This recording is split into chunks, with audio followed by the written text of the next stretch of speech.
All right, welcome to week 17 of the Other Side Sports Podcast. Josh Powers back with John Emmons, Matthew Binkley, as they appear on your screen in order. We're gonna talk some NFL today, talk some NBA. Nothing major has really happened in the NBA over the last couple days. Not at all. But we're gonna talk about it a little bit. Yeah, everything's been pretty calm over the last couple of days. Nothing to talk about, so it's gonna be an interesting show. How you guys doing? You doing all right? I'm doing good, All right. Ready for some riveting conversation? as always. So let's just jump right into it. Emmons, start us off.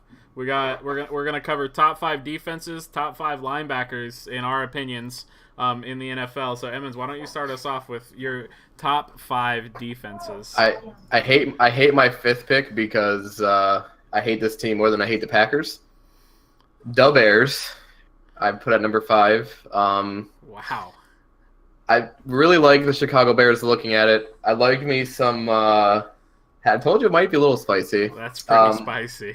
I like Amos. Their secondary's got to get better. I mean, Kyle Fuller and Prince Mukamara isn't, the ideal secondary. But you draft Roquan Smith. You already got Danny Trevathan. You got a guy like Leonard Floyd. And then you add a guy like Aaron Lynch.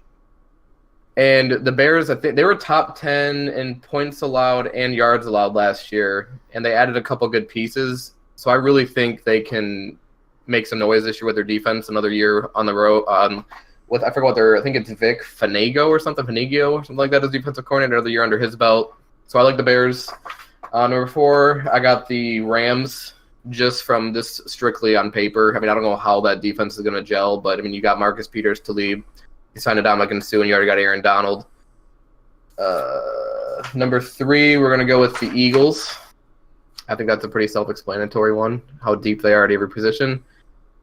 Number 2, making a decision on the spot here. I'm going to go with the Minnesota Vikings. Another pretty obvious choice. I think 1 and 2 is pretty clear. And then number 1, I got Jacksonville, who's my favorite defense in the NFL, which is why I put them at number 1, because I think them and the Vikings are pretty interchangeable. I mean, Jalen Ramsey, Boye, their front 7 is disgusting. So a lot of speed on that defense. So that's my top 5. All right, let's talk about this Bears pick at number 5. All right, let's me and Matthew give our top 5, and then we can argue that number 5. So I'll go now. At number 5, I have the Los Angeles Chargers. At number 4, I have the Denver Broncos. Number 3, I have the Eagles. Number 2, I have the Vikings, and number 1, I have the Jags. So what was your 3? My 3 was the Eagles. Oh, yeah. So our 1, 2, 3 was the same. 4, I have Broncos. 5, I have Chargers. The Broncos. The reason I have Broncos 4 is because yes, they lose Talib, but they're gonna get Cravens, who we'll see how he does, but he has potential to be good. He's athletic. You add Bradley Chubb on that line to that pass rush, and the Broncos, despite their record last year, the Broncos were the 3rd ranked defense in terms of yards per game. So their points per game looks bad because their offense looks bad. And turning the ball over doesn't help you in that points per game area. But yards per game, they were 3rd. That's really impressive. So I went with Broncos 4, Chargers 5. Chargers are really interesting too. Yeah, their pass defense was pretty good last year. I think it was top 7 as far, if I'm correct. Their pass defense was top 7. Their overall defense was only top 15. And the reason that their overall defense was so low is because they were literally the 31st ranked rush defense. I think Derwin James, first-round pick Derwin James, can help out with that quite a bit in that regard and kind of shutting down that run game. He's going to offer another really versatile piece to that defense. He can play in the box and he can play some coverage. And then you have Casey Hayward coming back, who is arguably the best corner in the league. And I say that ahead of Jalen Ramsey as a Jaguar fan. I think those two could be argued. And that doesn't even cover Joey Bosa and Melvin Ingram, who rush the passer as good as any other tandem in the NFL. So that's my top 5. Matthew, who you got over there, buddy? So I'm pretty much set with John, except for one. I think that Bears pick is kind of ludicrous. I have at 5 though. My little spicy pick, John. It's better than the Bears. The Titans.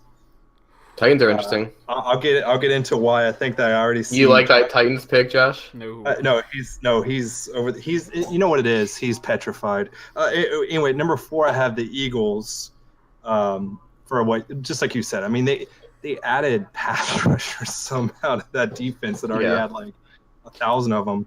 And then the Rams at 3. I agree. You can't put them higher. I mean, I could see them jumping up to 2 or 1. But right now on paper, just strictly on paper, I mean, they have to be in there. They have to be in there, but I don't think we can put them. I think by the end of the season, you could have them at 1 or 2, but you got to see it first. You can't put them over the Vikings that have it 2 and the Jags that have it 1. Right. I don't think you can really just that Jags defense is ridiculous. Okay, the Titans. Before we get to the Titans, I want to talk about the Rams actually.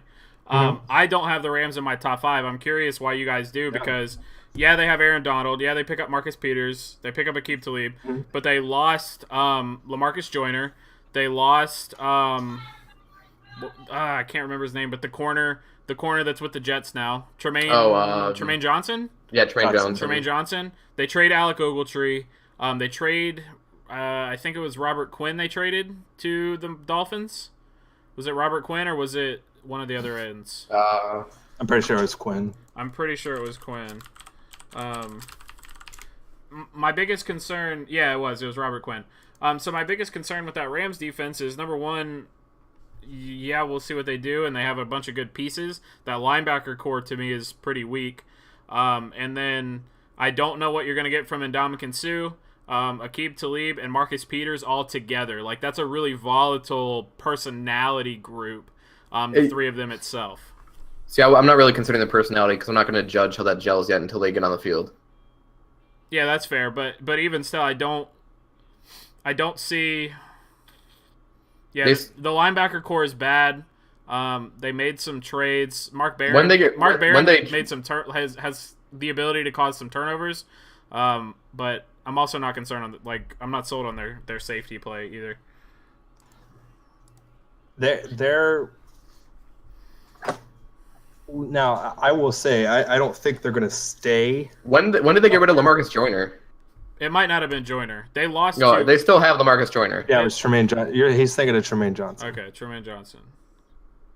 I thought they lost one more piece too, but maybe. I think that their defense being good. I really do think that defense is going to be good. And clearly that's just a gut thing because none of us really know either way. Right. But I think it's good. Clearly, let's say it's really, really good this year, right? Let's say it all gels. It's still not going to be for a season or two. I mean, this whole team really it's going to be up in the air after next offseason. So, they've got to be good or it's a bust. I mean, they got this year to be good, and then it's a lot of question marks on the re-signing guys. So, I agree. Their reign of that NFC West is going to be it's going to be very short-lived compared to like the Seahawks when they had that 5 years or so of the regional boom. One thing I do want to say though, and me and Josh talked about this a little bit before the show, picking the number 5 deep, I feel like besides obviously Josh disagrees on the Rams, but I feel like the other 4 were pretty right there. I think that 5th team was just kind of like the wild card. Yeah. Would you have the Rams at 6, Josh, or are they further down than that? I don't have them at 6 or 7 to be. Who do you have at 6? If I had to pick one, I have the Cowboys at 6. I got the Chargers at 6. I looked at the Cowboys stats from last season, and despite what you would, and this is kind of like a Broncos situation, like their win-loss doesn't look good. They were a top 12 defense in rush yards and pass yards, if I'm not mistaken. They didn't force turnovers, so their defense kind of just looking at the stats reminded me a lot of the Jags defense from 2 years ago. Like, they were really good against holding people to yardage, but they didn't force turnovers. And that's what it looked like to me. So that's why I have the Cowboys up there so high. So can I tell you why I have the Titans up there? Yeah, go for it. Let's talk about the Titans.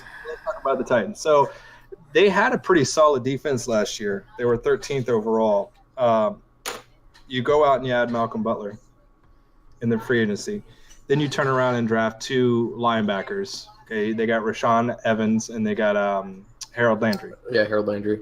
I feel like that division in a nutshell with the Jags and the Titans, I feel like that's just a defensive kind of – they're going to put up really good stats in terms of defense.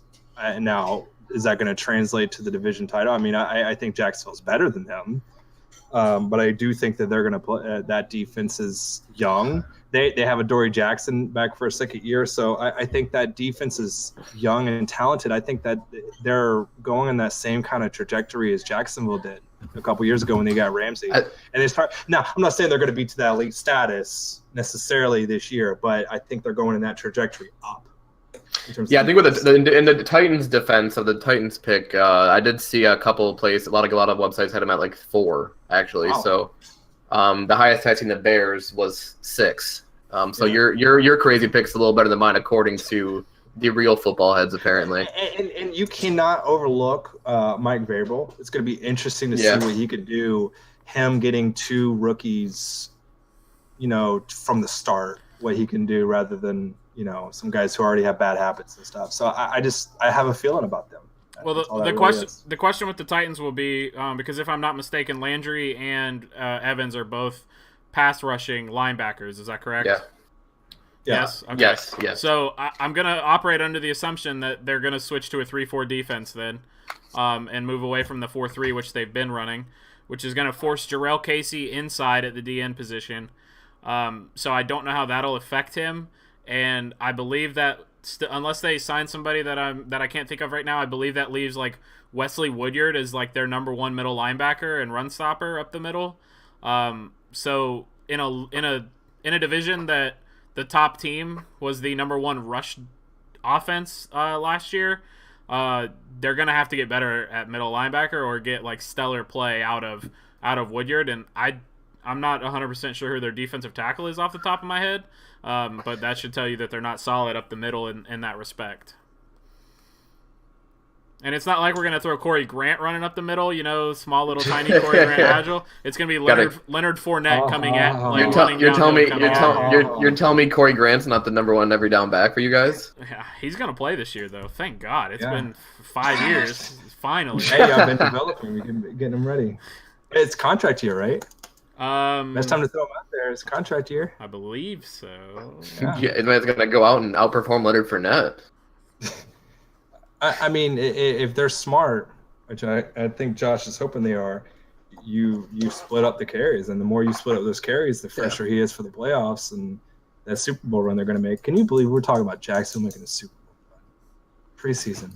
Oh, by the way, I also don't like Jonathan Cyprien. I didn't like him when he was with the Jags. I don't like him on the Titans. Yeah, I don't like Jonathan Cyprien. I don't hate the Titans pick, to be honest. No, I don't hate it either. I think that it's all on potential. It's a potential. Yeah, they are building something similar to what Jacksonville kind of did. Was they got young pass rushers with Dante Fowler and Yannick Ngakoue, and then they bring in a veteran guy, which Jarrell Casey's already there, but he can act as the veteran guy, kind of like Calais Campbell. Then you have the up-and-comer Ramsey or Adoree Jackson, and then you add the veteran, either, Boye or Malcolm Butler. So, what they're doing is very Jags-esque in terms of how the Jags built their defense, so it could work. Like, I can see it working, if it does work out. But like, that transition from 4-3 to 3-4 defense will be a huge thing for some of those guys. Yeah. Because I think that's going to put Jarrell Casey on more double teams, and I don't know how he'll handle that. So Matthew, why don't you start us off with your top 5 linebackers? Well,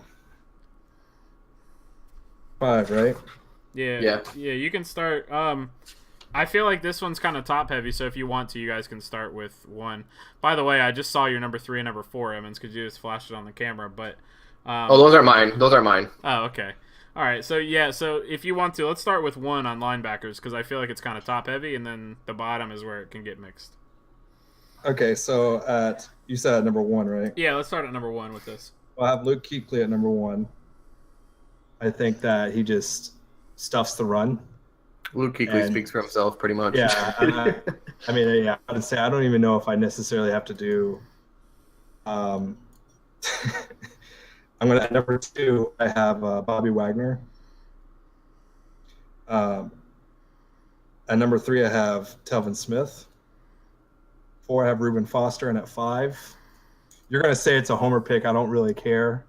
Dante I truly Hightower. believe this. Dante Hightower, yeah. Okay. All right. Number one, Kuechly. Number 2, Wagner. I still got Levante David at 3, and I got Telvin Smith at 4, and then I threw Deion Jones in there at 5. I have him at 6, yeah. I have Kuechly at 1, Wagner at 2. Oh God. I have Telvin Smith at 3. Oh, I have Deion Jones at 4, and I have Blake Martinez at 5. Blake Martinez was kind of like a 7 to 10 guy for me. Blake Martinez is very Luke Kuechly-esque, in my opinion. If he had a little bit better pieces around him in Green Bay, which he might this year with Jair Alexander and Josh Jackson, you might see him take that next He step. had over 150 tackles, didn't he, too? Yeah, he had a high amount of tackles. First one since, was it AJ Hawk? Maybe. Yep.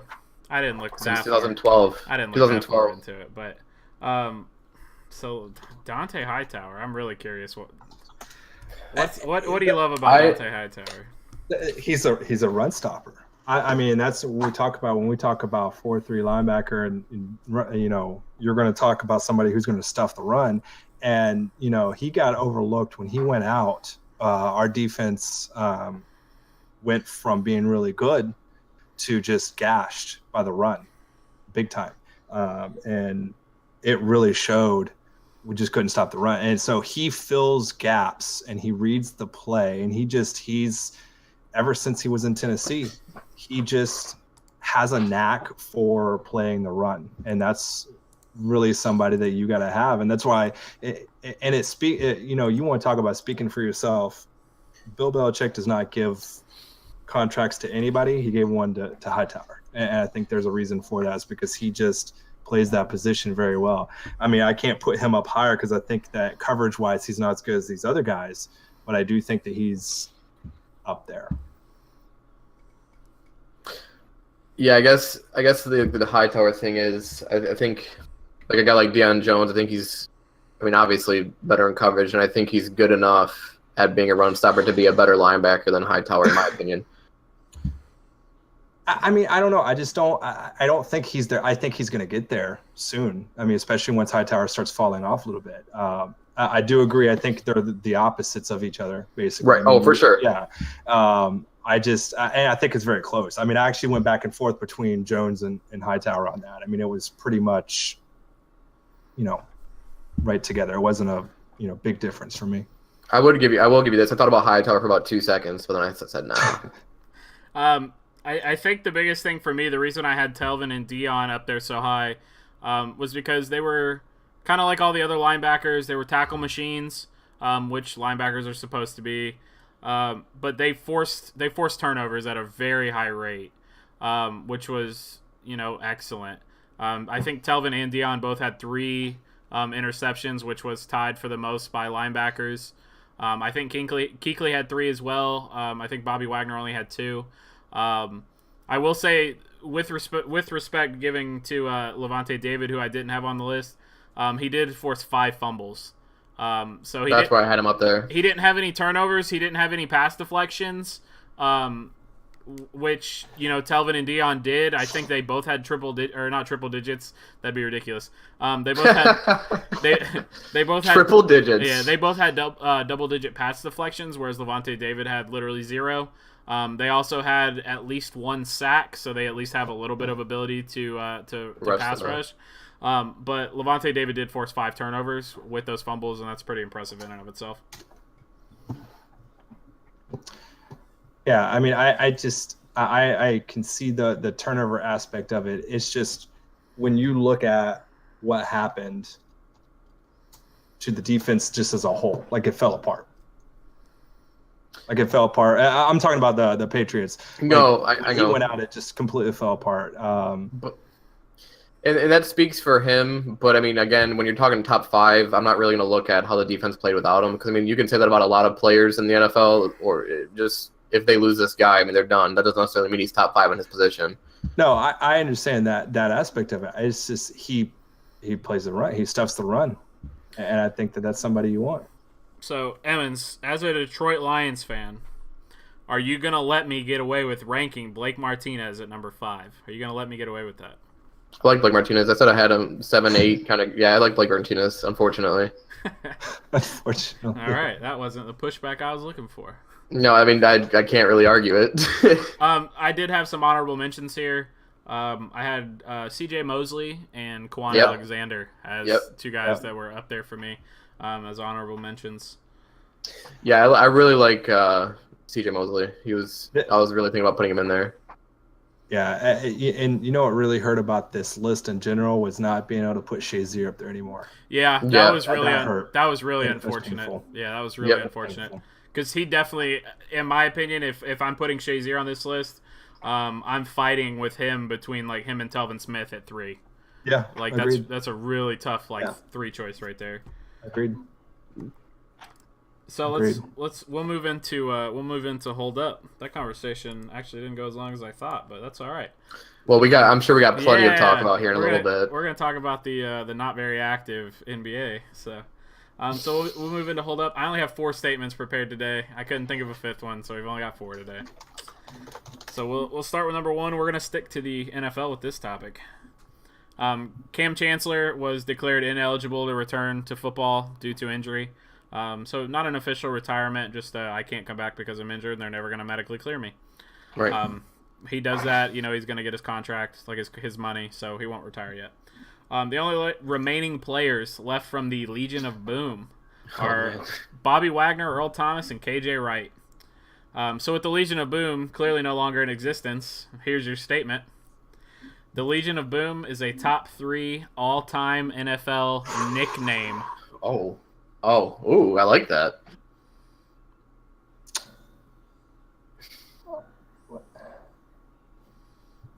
I'm trying to think of. All-time defensive nickname or just all-time defense? Oh, just all-time nickname. All-time nickname. All-time Nickname. NFL nickname. I'm gonna stay quiet in this one. I'm gonna say hold up. All right. Okay, I like it. Give me I 3 was better. waiting on John. Well, Steel Curtain I think is number 1. I'm okay with that. That like was Steel Curtain. that was the first one that came to my mind, so I'm okay with Steel Curtain. Yeah, number 2. Wait, I had a number 2. I just lost it. No, I just lost it. Number 2 is Oh my Legion of God. Boom. No, number Yeah. 2 is No, I haven't. Yeah, the only one that came to mind I had a Legion of Boom was Steel Curtain. See, but Yeah, no, I had another one I too. don't- I forgot it, but I but don't like I don't like the Greatest Show on Turf. I don't think that's that good of a Yeah, I was nickname. gonna say that's number 3. I don't like I was gonna that. say I don't number think that's 3. that good of a nickname. Really, I don't know any Why other not? Why nicknames. not? So Why not? I don't know. It's just kind of boring. Greatest Show on Turf, like meh. That's Yeah, I don't like that. That's Legion of subjective.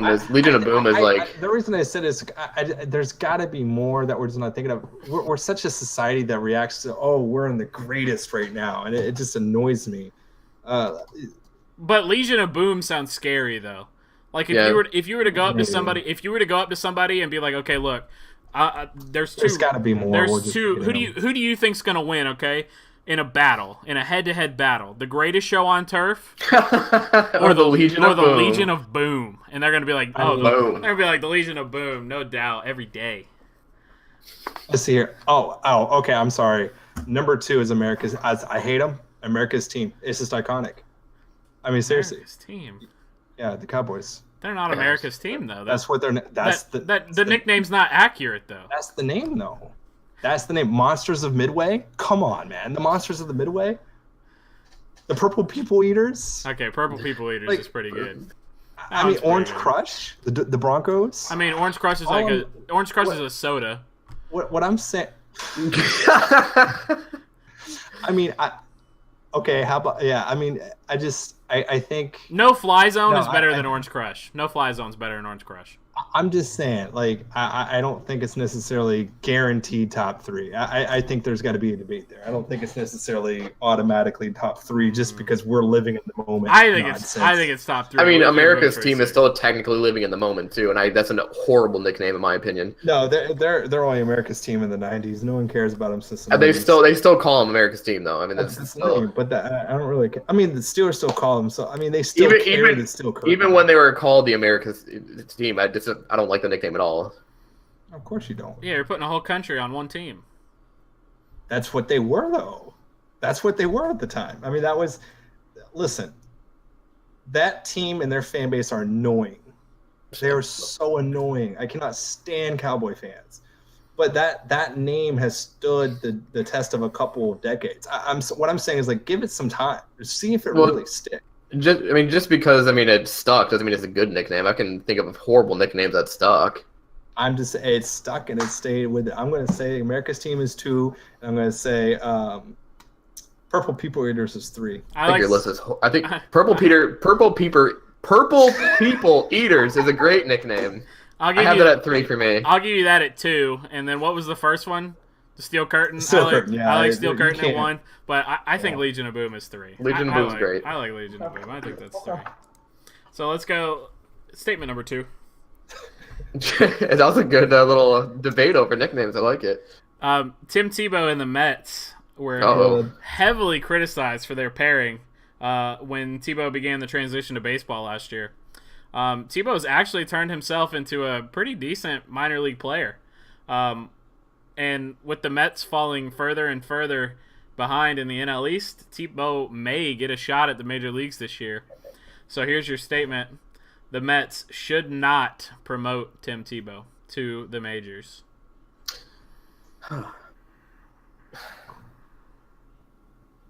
Hold up. And it's a 2-word thing for me. Why not? I mean, at this point, but I also don't know I'm not familiar with the Mets. So I don't really know who's of players per se, but I'd have to look at their roster. But I mean, if you're struggling, I don't think he's gonna do anything. But at this point, can't really hurt. Oh, you know what, Emmons? I completely agree with you. Why not? Like, he's 32, I believe. It's not like he's 25 and, you've got him for, 3 more years. He could be 28, and then he could come up to the bigs and have, a productive 8-year career. He's literally 32 years old. It's time to see if he's going to make it or he's not. So, is there a big enough buzz for him in New York? I mean, I haven't really followed him. Are the fans... excited. You remember how some Jaguar fans were like, "Oh my gosh, Tim Tebow." Are they that way in New York with him? They're not, but see, the thing is, they're not because he's in the minors. If he was to come to the majors, people love Tim Tebow. Across the country, people love Tim Tebow. So if he was to be called up, that would be such a big story, and it would cross so many avenues that people would go see him.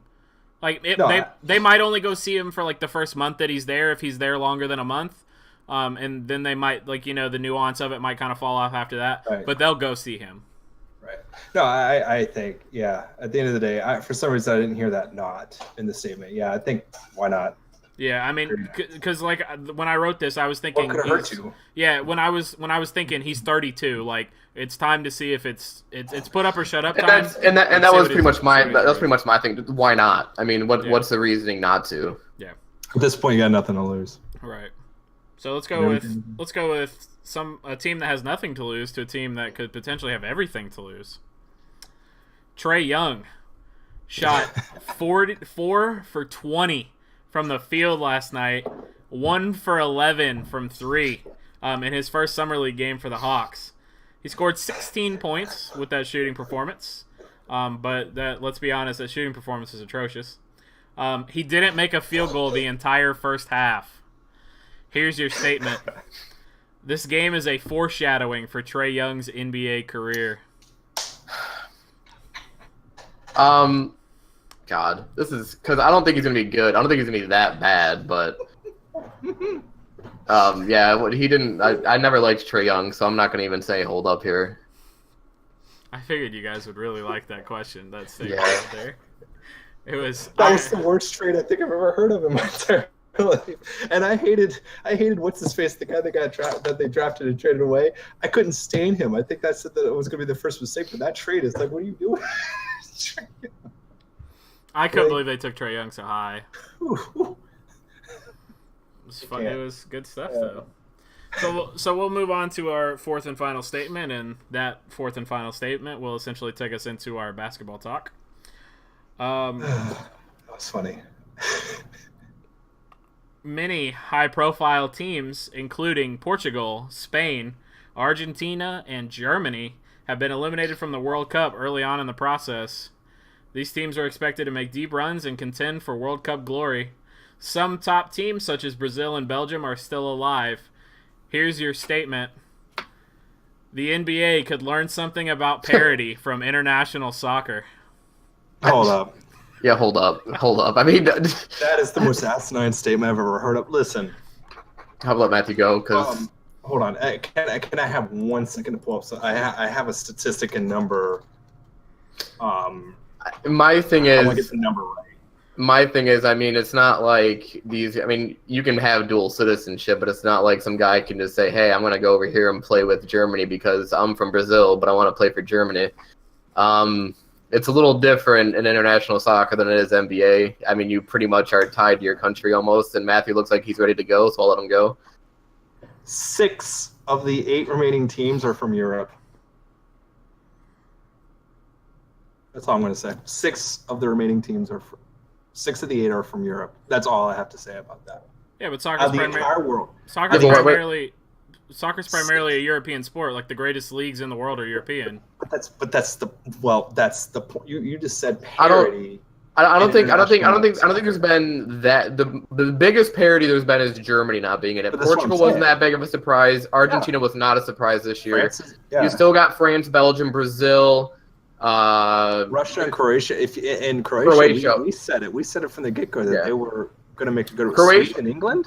Croatia's got the best midfield in the world. England's always a name, but I mean they're a little bit surprised. They normally choke, but I mean they get the right draw. Their coach made a brilliant decision. They're really.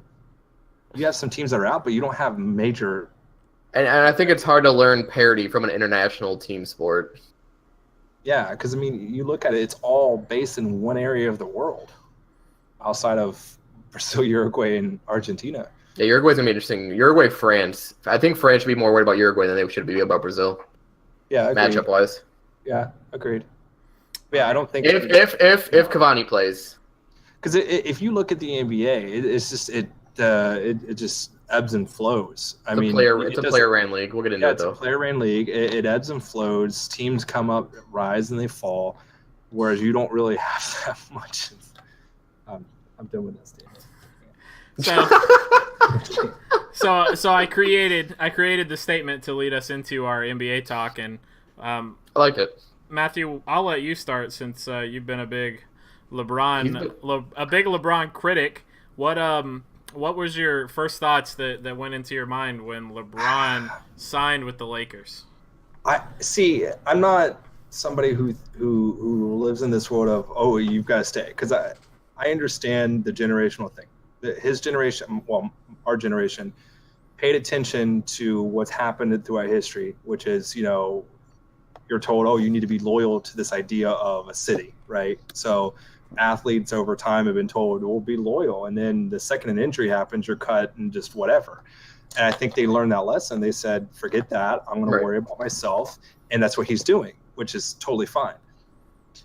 I think it's interesting that my first thought was that it's interesting that he's going to the West, because you make it extremely difficult for yourself to continue that reign. Now, I understand the opposite side of that is you kind of take away some of the pressure, because if you don't make it, and how much fun everybody was making of them for the Pacers when they almost lost, and you take away a little bit of that, but it's still, you make it really hard on your body, because now you take games off. Right, I don't necessarily agree with this logic if he's thinking this way, but I mean, it could be a thing with him is he's always been criticized for playing in the East, so if he somehow comes out of the West, it will boost his legacy. I mean, I wasn't really, about a few months ago, I was completely against the idea of him going to LA, And then a few weeks ago, I was pretty sure he was still going to stay in Cleveland. But, I mean, I wasn't shocked. I mean, it was like, oh, my God, LeBron James is leaving Cleveland. But it wasn't like I wasn't, taken out of it or anything. It's not like he signed with, like, the Pelicans or the Kings or something. Right. At that point, after everything I've seen, it was the Lakers. And it was in a second. It was the Lakers and it was between LA and Cleveland, and clearly he wanted to go to LA. I don't think there's really anything to knock him for it. I mean, I don't really agree with it necessarily, but I mean, I'm not gonna, like Matthew said, I'm not against guys wanting to go where they want to play. But here's the thing, though, the whole the way the roster was going to set up at first, when it first happened. I wasn't questioning the roster because, like, okay, they're going to make God, they're going to do whatever. Now it's a disaster because now there is a positive side of this, and I'll get to that in just a second. You get and McGee, like it's literally like the same thing that happened in Cleveland. You have Ball who can't shoot very well. He's a great passer. You add another guy who can't shoot but can pass, and then JaVale McGee. Wow. Here's the positive side of it, though. It's being ran by Magic Johnson. I liken this to Pat Riley because I've talked about this before. He was really helped out by being with Pat Riley. Magic Johnson's not going to let him run the roster moves. I just don't see that happening. I see Magic running the GM portion of this, right? I think it's also beneficial. I think he went up in coaching ranks because as even though it's only going to be Bill Walton. Imagine Bill Walton coaching that team. He remember he coached like the first 25 games of that 73-9 run, and that was huge. They went on like a 20-game win streak to open the year or something like that. Yeah. And that team was not easy to coach, and so he got that experience with the star-studded team, and then he has the first year without LeBron being there, so he's more prepared for what's coming than the guy he just left. So I think there's some positives to it, but I don't know what. I will say one thing about that roster, and I mean, pending obvious other moves if they make them, that spacing is going to be really interesting. I don't really. Who's shooting the ball for you, Lance Stevenson? That's what I'm saying. I mean, LeBron. Oh yeah, Lance Stevenson. I forgot. LeBron has immensely improved his 3-point shot, especially when he's in the playoffs. But I mean, you're telling me LeBron's going to be one of your best guys shooting the ball, and you've got to score 120 points a game just to win in the West? The roster. Where the points going to come from? You guys don't think that Kyle Kuzma and Brandon Ingram can contribute offensively? Brandon Ingram is gone. They're gone. Ingram is gone. Brandon Ingram is not gone. Yeah, but they're not like lights out. It's not going to help the spacing that much. Kyle Kuzma would more than Ingram. But that's pending what they do with Kyle Kuzma and Ingram if they keep him. Well, see, the only way they would move him is if they're getting Kawhi. And if you're getting Kawhi, then like you're not even worried about it at that point, right? Do you really think? I don't think they should trade for Kawhi right now this year. Like, do you guys like a starting five of Rondo, Stevenson, LeBron James, Kawhi Leonard, JaVale McGee? You guys don't think that's good? That is the Cavs roster. That's literally what he just left. No. That whole thing, that thing as a whole, talent wise, as a whole, that's what has plagued him in the past. I'm saying. Kawhi is a huge upgrade from Kevin, but from Kevin Love. But I'm talking about like the team as a whole. Rondo, I don't like. I love Rondo, but I don't really see him and LeBron really clicking well. They're both. I mean, especially Rondo's his personality type. I don't like Lonzo Ball. No. But you're assuming, I think somebody we know said it best. He's got like a video game loading screen jump shot. I don't like the Lakers. I like the Lakers roster more the day he signed with them than before they signed Rondo and Lance Stevenson. But speaking of Kawhi Leonard, if I'm the Lakers, you're not competing this year. Sorry, to get to the championship. And if Kawhi really wants to go to the Lakers, why are you going to trade like 3 of your stars and future assets for a guy who can come there next year in the open market? Yep. Well, and if you look at what And if he San doesn't, Antonio and is if he gonna ask doesn't, you- and if he doesn't, yeah, San Antonio was insulted. They said by the Lakers' first offer, and but now it's even Right. worse with the LeBron being there. and if they can't get Kawhi in the open market, you got guys like Karl Anthony Towns and a few other names coming up too that I'm sure would love to go play in LA. Jimmy Butler also just said he does not like playing with Karl Anthony Towns, and he will not re-sign. Well, he wants an to play with extension. him and Kyrie are trying to figure out where to go next year together. Yeah, Oh boy. Yeah, Oh boy. yeah. Tell me about it. since it's became a player-ran league, it's become really interesting because, like you said, Jimmy Butler and Kyrie Irving are trying to figure out where to play together next year. Before the season even starts, like that, they still got to play out of their current teams. Like it's madness. Nothing. You can't hide anything in the NBA nowadays. Everything No. leaks. Yeah. So what's like the ceiling? What's the ceiling for this LeBron For the Lakers Lakers, team? Third seed. yeah, third seed. Third seed That's the behind. ceiling. I'm gonna assume. Well- I'm gonna assume it's third seed behind the Warriors Hold and on. the Rockets. Hold on the Rockets though, because they lost Ariza and they might lose Capella. So I will give the Lakers a ceiling at the two seed. No, Well- I don't think they can get that high. Some other team out there is going to just jump right over them. And the only reason I give them that ceiling is because of LeBron James. I mean, I'm not gonna, as Josh says, but- I will bet against LeBron James, but I don't doubt LeBron James. But here's the thing about playing in the West though. It's not just about the Warriors or the Rockets. It's You got a lot of teams Dan, beating you up throughout the year. every He won't be able to night play you 82 can't- games like he did last year. there you go. Exactly. I mean, because if you look at, like, there's 10 teams in the West that would all probably finish top 4 or 5 in the East. Yeah. There's a and lot of that's- teams over there. And it's.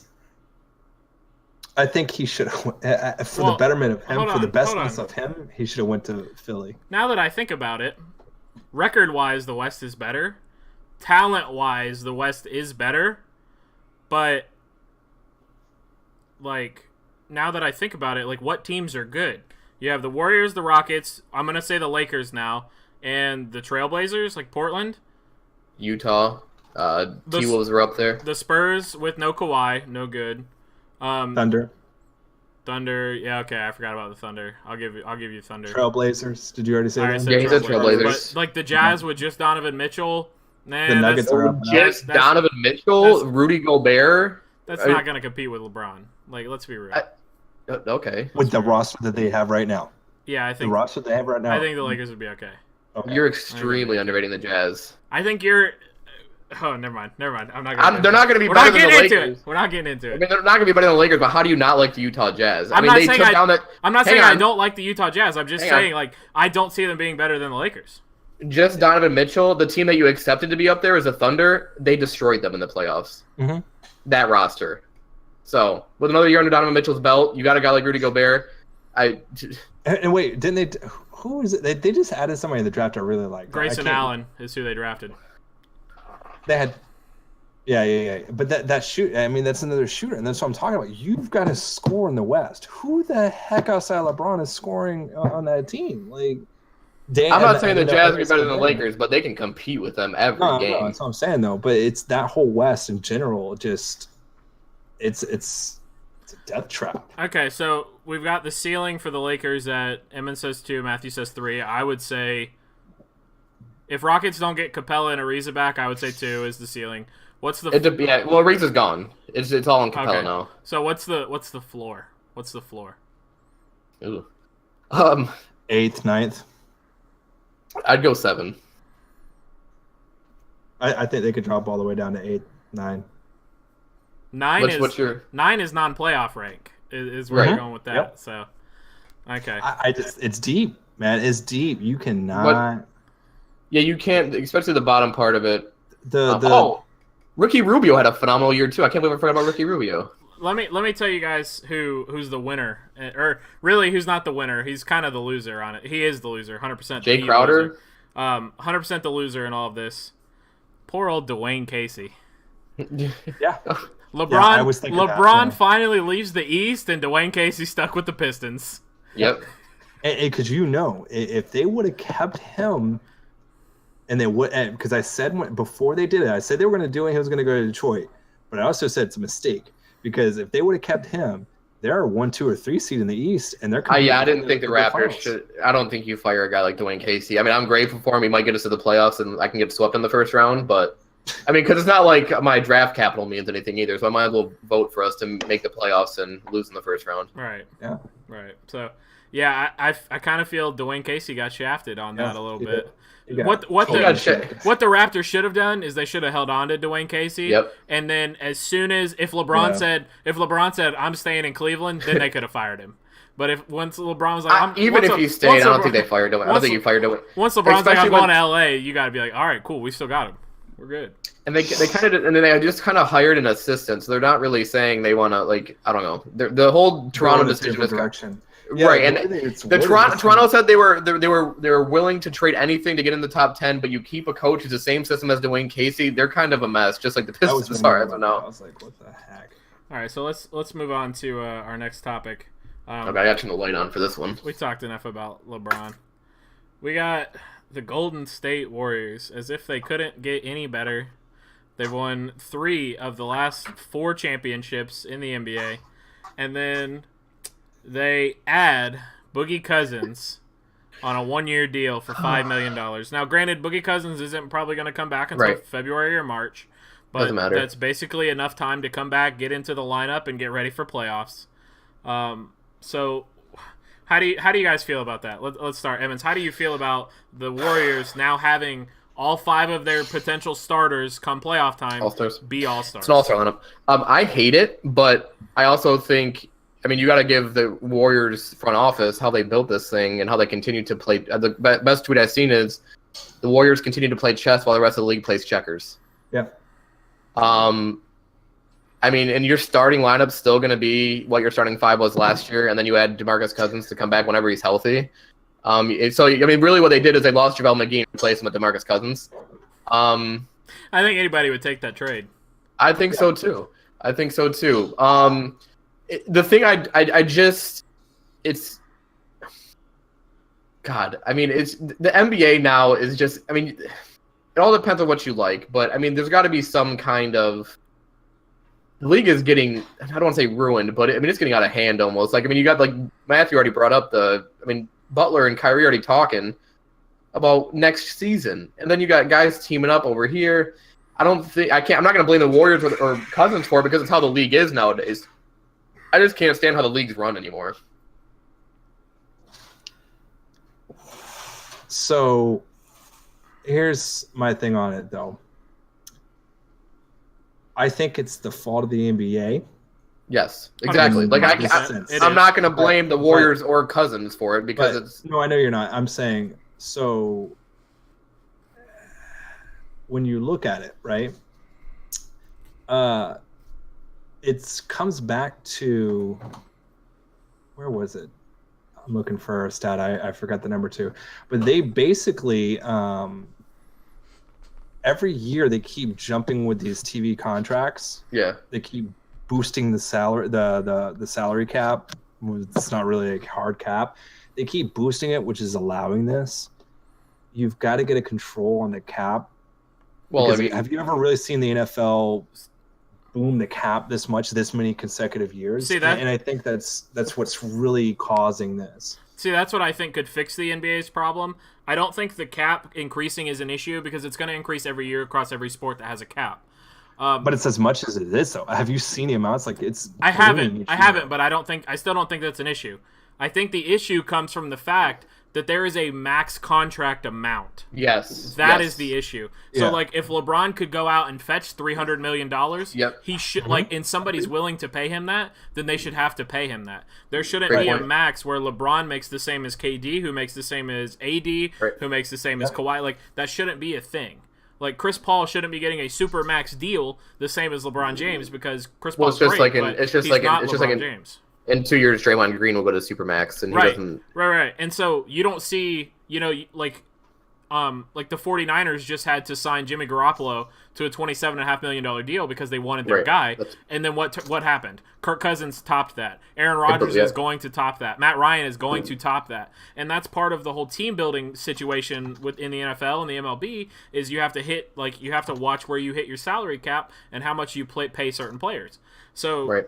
so I think that would cause that would solve some of the NBA's issues with all this team stacking, because okay, well now Kevin's not going to take 150 million to play with the Warriors when you've got the Orlando Magic over here offering him 225 million. So speaking of losers out of this, though, poor little Kevin Love gets dragged out of Minnesota. He's playing great basketball. They're using him right.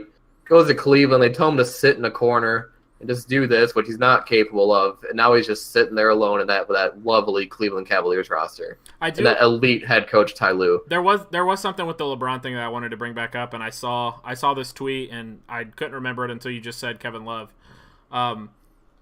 If somebody would have said 4 years ago, or even 3 years ago, hell, even 2 years ago, that LeBron James and Kyrie Irving would be the ones to reignite the Lakers-Celtics rivalry, right, you would have, somebody would have smacked you. Right.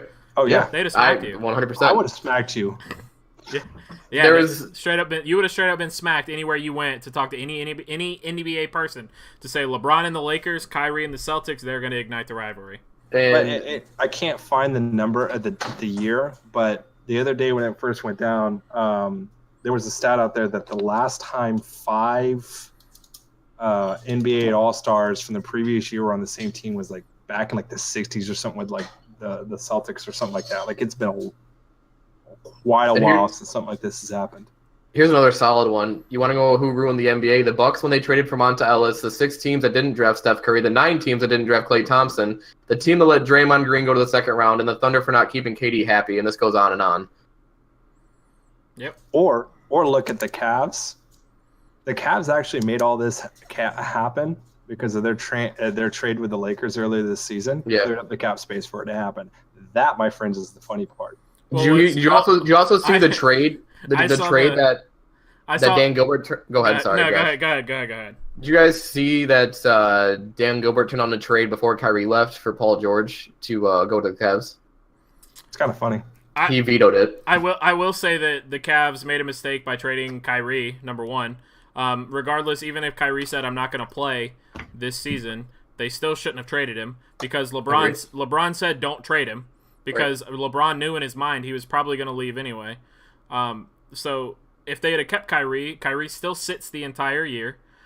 Even if he gets healthy and he doesn't want to come back and play, he might come back and play this year. And you still have Kyrie and you still have a superstar, and you're okay. But now you're stuck with Colin Sexton. But Colin Sexton instead of. Yeah, but Colin Sexton and Isaiah Kyrie. Thomas would have been. Isaiah Thomas and Sexton would have been fine, but when Isaiah kind of boomed out, that killed the trade. Is when he kind of. I don't think Colin Sexton can be Kyrie Irving, but he's a kid with a ton of potential. Right. So we were talking about what could change the NBA and all that. So let's move on to our final topic, and then we'll get closing out. John, what do you think the NBA could do to the playoff seeding to kind of fix this? Should they leave it the way it is? Should they change it to be a different certain way, like top 16 teams? What's kind of your thought process there? This has been talked about a lot, so I like the topic. I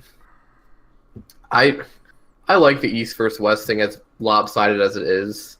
I think it gives you a chance to. You'd see that for the better of the league, though. If we're gonna go that, you might almost want to go just top 16 teams and kind of find a way to seed it to make it work. I don't know exactly how I'd want the format, but I don't want to see teams who get 37 wins and they make the playoffs. You know what I mean? I don't want to. And that's my issue with the East. I don't mind having the Celtics and them in there, but you got teams who aren't having winning records, but they still make the playoffs. Pretty much not a pity, because they earned it in their conference. But you look at the Western bottom end, it's completely different. So before we get Matthew's opinion, I heard a change today that I really liked, because obviously the owners aren't going to let it be the top 16 teams, because then you're going to have 12 Western teams, 4 Eastern teams, and that's going to cut into profits and all that, yada yada. But one thing I did like was you keep the East versus West thing. You take the top 8 teams in each conference, but then once you have the top 8 teams, then you seed them by record. So, like, maybe you have the Warriors at 1, the Rockets at 2, and then you have the Celtics at 3, the Lakers at 4, the Sixers at 5, and, like, you mix them up that way. I like it. So then you would almost kind of like a international soccer kind of thing with the World Cup. Yeah, sure. Like, yeah, because they do, like, a ranking, because I saw that there were World Cup it's more mixed with with soccer. I know they put in a pot or whatever. But you at least get... But it's, you were saying, yeah, but it's even like... You get both sides. Yeah, exactly. So, like, you put your worst team, your 16 team against your 1 team. And you go from... And you just work your way up and up and up. And that includes your 8 West, that includes your 8 East. But then it mixes it up and it makes it so the better teams will be there at the end. Right, and it... Yeah, I could see that conceivably. I think the hardest thing is... First of all, I don't get why everybody wants to go to the West when it's like you could look at the East and be like, I can just go to the finals if I put together my team over. Like if Kyrie and Butler like decide to go to, let's say, I don't know, the Pelicans to team up with Anthony Davis. Oh God, that'd be disgusting. It's like, but why? Go to a team in the East. You can go straight to the finals and at least have a shot. Like I don't understand their mindset with that. But go to Orlando with Mohamed Bamba, or team up with a guy like Kristaps. Right. So, I think there's an ebb and a flow though. Like it was the East for a while, then it was the West, and it's the East and it's the West. It goes back and forth. So I don't think you have to have anything crazy happen because it's going to shift back at some point. At some point in the near future, it'll shift back because it'll ebb and flow. The Bulls will be back at some point. Right, exactly. It just at least shift back to the East. I think you'll see that more when the Warriors go down that Warriors got 2 to 3 years. Yeah, once that happens, I think you'll see the shifts kind of go back. About the Warriors, I've seen people talking that they got 2 to 3 years like it's a negative thing. At the end of those 2 to 3 years, they could potentially win 6 championships. I mean, who gives it? Who cares? Who cares if they're bad for the next 8 years? They got 6 titles. You can become irrelevant for 15 years, but if you won 6 titles in 7 years, that's really impressive. Forget that. That's really impressive. The way it is today with everything, that's nasty. And there's not even a guarantee that it'll relinquish after 3 to 4 years. Because, like, let's say Draymond Green leaves, but then... a year after I think Draymond Green's contract is up, Anthony Davis's contract is up. If KD and Steph are still playing at a high level, AD wants to come to the Warriors. Okay, now KD and Steph, it's time for them to retire, move on, or whatever the deal is. Now you've got Colin Sexton, who's matured, and he's on his deal, and he wants to go play with Anthony Davis, and Anthony Davis is on the Warriors because Anthony Davis joined KD and Steph. Like, there's no way to predict how it'll play out in 4 or 5 years. So, like, the Warriors could potentially... become a dynasty forever. That domino could fall and it could literally just never end.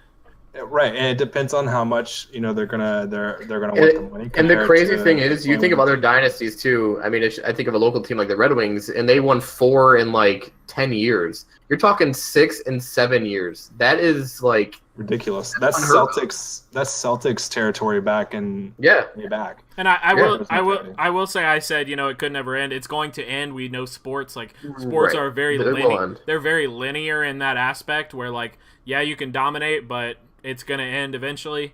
Like you just saw it happen with the Seahawks, where they were really dominant for a couple years and it ended. Very quickly. Matthew might not want to believe it, but you're going to see it with the Patriots here in the next couple years as soon as Tom Brady retires. No, I fully understand that's going to happen. That's just the way sports is. Yeah, that's just the way sports The Lions will forever be bad. Certain teams, I think, avoid that whole bug for extended periods of time. I can't recall a time in my lifetime where the Yankees have been bad for extended periods of time, where the Red Sox have been bad for extended periods of time. The Steelers in the NFL, the Steelers also have had consistent. Yeah, the Steelers also have had continued success across multiple quarterbacks. Even the Packers have had continued success across generations. So, but sports are very linear, and I do feel like it will balance out. But I would hate to see the balance shift from Golden State just to shift to another team. I would rather see it balance across the league as a whole. So that's going to put us close to the end of our show. I'll take us out today with our What's on your mind, what's Josh? on my mind today. Let me tell you guys what's on my mind. Okay. God. I want to talk about, and we've talked about this in the past couple weeks, but I want to dive a little bit deeper into it. I want to talk about the All-Star games and the Pro Bowl, and specifically what's going on with the MLB All-Star voting right now. So you've got Major League Baseball. As much as people will talk trash on it and you say viewership is down and attendance is down, Major League Baseball is still the most watched All-Star game across every sport. Hockey only gets 2 million viewers every year. The NBA comes in third with 7.7 million. Then you have the NFL with 8.6 million for their Pro Bowl. And then last year, the MLB All-Star Game had 9.2 million viewers, which is the most across any of the four major sports. And the reason that I feel that baseball is so loved by the fans and they watch it more is because they get to vote on their they get to vote, number one. Mm-hmm. Whereas the other sports, basketball does do a vote, but it's only for 5 players on each team. Baseball includes at least one player from every team, where that's very inclusive. Where the NFL and the NBA is not like that. I don't know if the NHL is like that. I don't know enough about the NHL to make that statement. But the MLB includes every single team, even if it's just one player. So you get all that viewership from all those fans to see one player. What I don't like to see is what's happening this year, and it happens every year. I know it does, but it's happening this year, and I've noticed Bryce Harper is third in outfield voting in the NL. The guy's batting .220, dude. Come on. Dustin Pedroia was in the top 5 of AL second baseman. He hasn't even played 10 games. Not even 10 games. He hasn't hit the field. Who was that? Dustin Pedroia. Dustin Pedroia. Fifth in voting for second baseman. Hasn't played 10 games. So I get why the MLB is so popular, why their All-Star game is the most watched. It's because everybody, fan votes are included. People want to see the people they want to see. But at some point, people got to start voting with their heads and not with their hearts. I get it. You love Ozzy Albies. He's a great story. He's a rookie. But come on, dude. He's batting 50 points under Scooter Gennett. Gennett's only got 3 homers less. The kid, Scooter's raking. He deserves to start. JT Realmuto is hitting 30 points better than Buster Posey. He's got 8 more homers.